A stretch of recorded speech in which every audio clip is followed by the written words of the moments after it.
Muhammadun Rasulullah. I thot një ditë pejgamberi sallallahu alajhi wasallam Aishës, thot: "O Aisha, a e di ti që unë e kuptoj kur ti je e mërzitur me mua dhe kur ti je e kënaqur me mua?" I tha Aisha: "Po si? Ku e kupton ti pejgamberi i Zotit?" Se Aisha nuk e paraqiste një gjë të tillë në fytyrë. Ishte aq e mençur dhe e zgjuar. I tha pejgamberi alayhi salatu wasalam: "Kur ti je e mërzit prej meje, kur betohesh thu pasha Zotin e Ibrahimit, e kur ti je e kënaqur prej meje thua pasha Zotin e Muhamedit." Kupton çfarë leximi të thellë të çdo detaj? Ky ishte Muhamedi alayhi salatu wasalam. Muhamedi sallallahu alaihi wasallam e kuptonte dhe gjendjen shpirtërore dhe momentet më ekstreme të xhelozisë. Njëherë pejgamberi sallallahu alaihi wasallam fton parim e popullit të Medinës, i fton në shtëpi për drekë.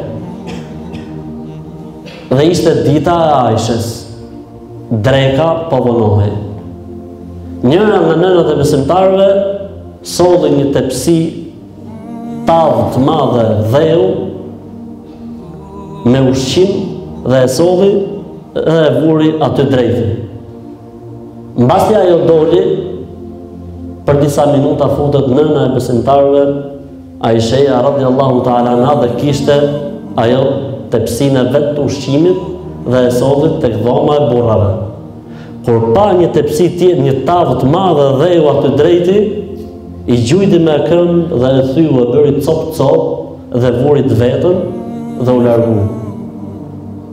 Prezent ishte babai i Aishës dhe paria e popullit. Asnjë nuk foli, të gjithë ngelën pa frym.